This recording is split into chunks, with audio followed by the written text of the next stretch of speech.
बिस्मिल्लाहिर्रहमानिर्रहीम। अस्सलाम वालेकुम। Welcome to next class. हमने 10th क्लास की बायोलॉजी का फर्स्ट चैप्टर कर लिया था। आज हम उसका सेकंड चैप्टर शुरू करने जा रहे हैं, होम्योस्टेसिस। होम्योस्टेसिस के नेम से अगर देखें, होम्यो मीन क्या होता है? सेम। जैसे आप पिछली क्लासेस में पढ़ चुके हैं, होम्यो स्पीशीज़ है मीन सेम स्पीशीज़ वाले। अब स्टेसिस क्या होता है? हमारे पास स्टेबल रखना, इक्विलिब्रियम तक रखना।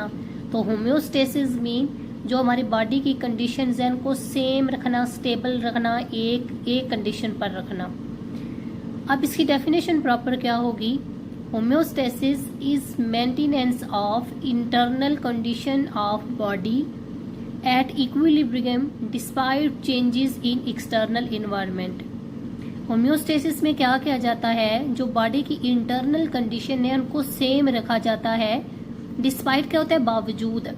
बावजूद इन एक्सटर्नल इन्वायरमेंट्स में चेंजिंग आ रही हैं। बेशक एक्सटर्नल इन्वायरमेंट में चेंजिंग्स आ रही हैं, लेकिन होम्योस्टेसिस में हमारी जो इंटरनल बॉडी की कंडीशंस है उनमें चेंजिंग्स नहीं आती, उनको इक्विलिब्रियम सेम कंडीशन रखा जाता है।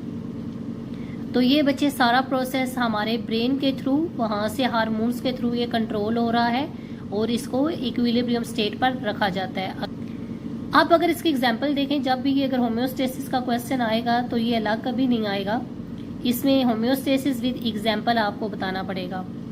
अब इसकी आपकी बुक में 2 एग्जांपल्स गिवन है। फर्स्ट है, body temperature remains 37 despite changes in surrounding air temperature. हमारी बॉडी का टेम्परेचर कितना है? 37 सेल्सियस। अब जो है वो कहते हैं कि ये 37 ही रहता है। बेशक अगर हम देखें हमारी जो सराउंडिंग का एयर टेम्परेचर है वो गर्मियों में देखें अगर तो कितना 45 तक भी चला जाता है। अगर हम सर्दियों में देखें तो वो क्या है, वो 20 तक भी हो जाता है। तो क्या हमारा बॉडी टेम्परेचर भी उसके साथ चेंज हो जाता है? जैसे इस गर्मियों में 35 तक गया, 40 तक गया, तो क्या हमारा बॉडी टेम्परेचर भी 40 पर हो जाता है? नहीं, ऐसा नहीं है। हमारा जो बॉडी टेम्परेचर है वो क्या रहता है? सेम रहता है थ्रू होम्योस्टेसिस प्रोसेस मैकेनिज्म। इसी तरह वो कहती हैं कि जो ग्लूकोज है हमारी बॉडी में, ग्लूकोज लेवल रिमेन 1 ग्राम पर लीटर। अब 1 ग्राम पर लीटर क्या है? अगर हमारा जो ब्लड का है 1 लीटर लिया जाए तो उसमें कितनी ग्लूकोज पाई जाती है? 1 gram. 1 gram despite eating food rich in carbohydrates. अब कार्बोहाइड्रेट्स क्या है बच्चे? शुगर के अंदर क्या है? ग्लूकोज। तो अब अगर हम रिच कार्बोहाइड्रेट्स फूड लेंगे तो क्या हमारा बढ़ेगा ग्लूकोज लेवल? तो असूलन तो बढ़ जाना चाहिए। अगर हम ज़्यादा कार्बोहाइड्रेट्स ले रहे हैं तो वो हो जाना चाहिए।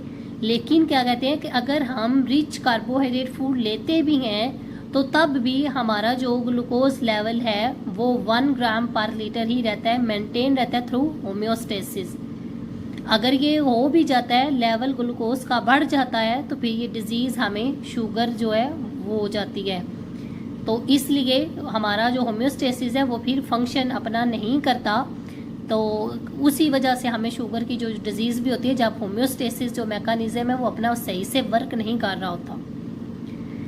नेक्स्ट हमारे पास अब इसकी हैं बच्चे टाइप्स के जो होम्योस्टेसिस है वो किस किस तरह से उसको मेंटेन रखा जाता है। अब उसमें 3 है चीज़, उनको टाइप्स बताई हैं कि ये इन तीनों के थ्रू होम्योस्टेसिस को स्टेबल रखा जाता है। हमारी जो इंटरनल कंडीशन है वो सेम रखी जाती है होम्योस्टेसिस को। फर्स्ट हमारे पास है ऑस्मो रेगुलेशन। अब ऑस्मो रेगुलेशन क्या है? Is maintenance of the amount of water and salts in body fluids. Body fluids आप कौन से हैं हमारे बॉडी में? ब्लड और टिश्यू फ्लूइड्स, ये 2 हमारे बॉडी फ्लूइड्स हैं। अब इनके अंदर वाटर और साल्ट्स के अमाउंट को मेंटेन रखने को क्या कहते हैं? Osmo regulation. मीन्स ये सेम रहें, ना ज़्यादा हो ना कम हो। अब इसको रखा कैसे जाता है मेंटेन? ऑस्मो रेगुलेशन को बोलते हैं the amount of water and salt between body fluid and inside cells is maintained by the process of diffusion and osmosis. इसको जो डिफ्यूजन और ऑस्मोसिस के थ्रू मेंटेन किया जाता है।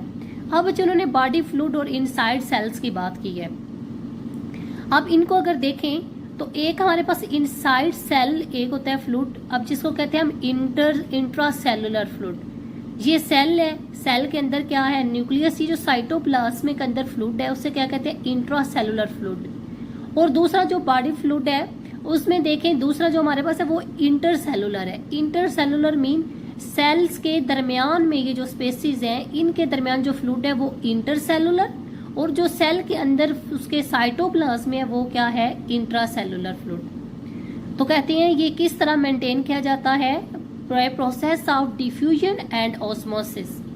अब ये इसकी डेफिनेशन आप पीछे कर चुके हैं, diffusion from high concentration to low concentration, और ऑस्मोसिस क्या है, from hypotonic solution to hypertonic through permeable membrane. तो ये इस तरह इसको किसकी मेंटेन रखा जाता है, लेवल को, वाटर एंड साल्ट्स को, और वाटर और साल्ट की स्टेबिलिटी को क्या कहते हैं, ओस्मो रेगुलेशन। अब इस तरह तो वाटर और साल्ट मेंटेन हो गए। नेक्स्ट हमारे पास आ जाता है थर्मो रेगुलेशन। अब थर्मो रेगुलेशन में क्या किया जाता है, thermo regulation is maintenance of internal body temperature which is essential for functioning of enzyme। अब इसमें क्या किया जाता है, थर्मो का पता है ये लफ्ज किससे निकला है, हीट, इसका मीनिंग क्या होता है, हीट मीन टेम्परेचर। इसमें इंटरनल बॉडी टेम्परेचर को मेंटेन किया जाता है, और ये बहुत ज़रूरी है फंक्शनिंग ऑफ एंजाइम्स। ये एंजाइम इसमें प्रॉपर फंक्शनिंग करते हैं जब हमारा टेम्परेचर स्टेबल रहता है 37। अगर इससे ज़्यादा या कम हो तो हमारे जो टिश्यू हैं वो भी रैप्चर, डैमेज होना शुरू हो जाते हैं और कोई भी फंक्शन प्रॉपरली नहीं होता। नेक्स्ट हमारे पास है थर्ड है एक्सक्रीशन। अब एक्सक्रीशन क्या है, elimination of metabolic waste from body to maintain internal body conditions. अब जो हमारी बॉडी के अंदर जो मेटाबॉलिक वेस्ट हैं उनका एक्सक्रीट आउट करना, उनको बाहर खारिज करना, उसे क्या कहते हैं, एक्सक्रीशन। अब क्वेश्चन ये है कि मेटाबॉलिक वेस्ट है क्या। मेटाबॉलिक वेस्ट अब देखें, any material that is produced during body metabolism and that may harm the body. जो हमारी बॉडी के मेटाबॉलिज्म के ड्यूरिंग जो प्रोड्यूस हो और जिससे ये रिस्क हो कि ये हमारी बॉडी के लिए हार्मफुल हो सकता है, वो क्या होता है, मेटाबॉलिक वेस्ट। अब बच्चे इसमें कहते हैं मेटाबॉलिज्म क्या है। मेटाबॉलिक वेस्ट तो वो है जो मेटाबॉलिज्म के दौरान प्रोड्यूस होगा। अब मेटाबॉलिज्म क्या है ये देखें, in which many larger molecules break down and many forms, जिसमें कई सारे बड़े मॉलिक्यूल्स तोड़े जाते हैं और कई सारे इसमें बड़े मॉलिक्यूल्स बनते हैं, उसे क्या कहते हैं, मेटाबॉलिज्म। और मेटाबॉलिज्म के थ्रू क्या प्रोड्यूस होता है, मेटाबॉलिक वेस्ट। और मेटाबॉलिक वेस्ट के एलिमिनेशन को, उसके एक्सक्रीशन को, उसके क्या कहते हैं, एक्सक्रीशन, उसको रिलीज आउट करना। तो बच्चे ये हमारे पास था कि होम्योस्टेसिस को कैसे मेंटेन रखा जाता है, through osmo regulation, thermo regulation and excretion. ये था आज का हमारा टॉपिक। आई होप कि आपको समझ आ गई होगी। अगर कोई भी क्वेश्चन हो तो आप कमेंट सेक्शन में पूछ सकते हैं। और लास्ट में आपसे रिक्वेस्ट कि चैनल को सब्सक्राइब, लाइक एंड शेयर कीजिए। नेक्स्ट क्लास तक के लिए खुदा हाफिज़।